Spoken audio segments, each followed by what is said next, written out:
When I did, I began to learn. I began to embody the messages I'd been hearing all of my life. The soil became my teacher, not with lofty words, but through the work of my hands. The garden showed me that failure is part of growth, that free will means each of us can try again and again, and that final judgment waits until all have arrived. And judgment is not man's. It is knowing I am like nature. No judgment, only alignment. Nature acts because it is whole.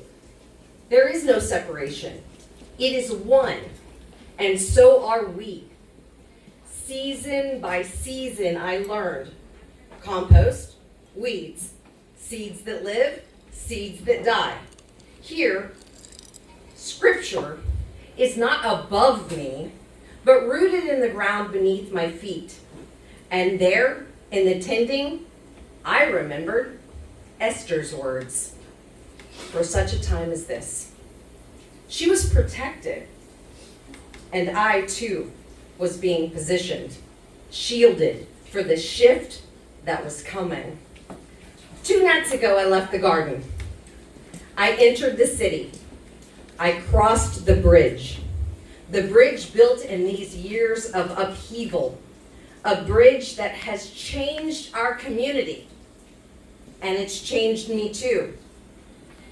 Yesterday, we watched a man climb it. He climbed the great steel guide wires, rising into the open air, and my heart ached for him.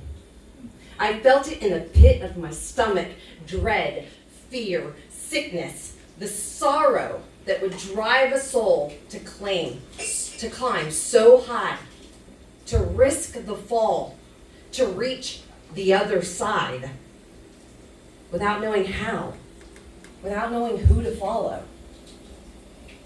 The bridge, it carries more than cars. It carries our pain. It carries our change. It is the seam between what was and what is becoming. And on the other side, as I cross back into the city I keep leaving, I saw my past there. And the old frequency, it's still humming. And I knew, I could see it, I could love it, but I no longer belong to it. I still exist in the world, and the world still exists, but boundaries are my protection. My calling is to stay grounded in the soil as the new world takes shape, to hold the work of my hands, and to point the light ahead for those who choose to cross. This is the work of the grounded wanderer, rooted in the earth, wandering the ether, bridging the real and the radiant, because the cords have been cut. I walk in another dimension, a higher frequency. When I came home that night, the farm embraced me, and at the threshold, a messenger waited. The armadillo. Small, steady, armored like a promise. And I had known it was here. But never had I seen it until that night. It spoke without speaking. It said, "You are protected here. You are protected." Later that night, the storm arrived. Wind rushing, lightning splitting the sky, thunder shaking the dark, and the much-needed rain soaking the soil awake. And the storm added its voice. You have everything you need here. And now the chorus rises. The garden said, "Return." Esther said, "For such a time as this." The bridge said, "You have to come over here to the other side and don't look back." The armadillo said, "You're protected."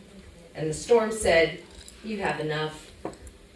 And I knew this This is the first wave. The first wave of ascension. The first wave of rebirth. The first wave of living in a higher dimension. No destruction, but announcement. No ruin, but renewal. The sounds of cords being cut. The crossing of the bridge into change. The armored messenger at the threshold. The rain blessing the ground. The old world still hums, but I'm no longer tuned into its song.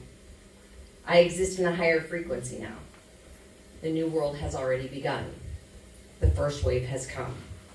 Now is the time to let go. Let go and enjoy the flow. Allow it to carry those who are ready to the other side. Do not look back. Keep going forward.